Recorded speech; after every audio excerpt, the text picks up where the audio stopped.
Monte Quick and Easy Kare-Kare Mix. So, nagisa lang ako ng bawang sibuyas and then itong tinunaw ko sa mainit na tubig, inalo ko lang. So, ito na yung, yan.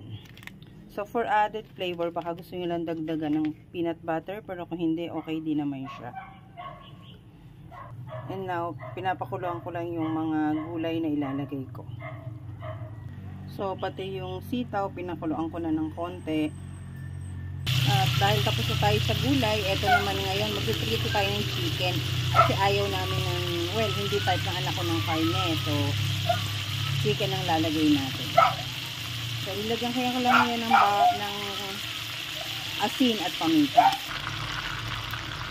Yan, konti na lang maluluto na yung chicken natin.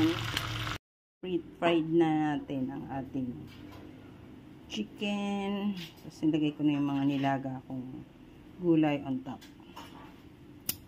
Kain na tayo.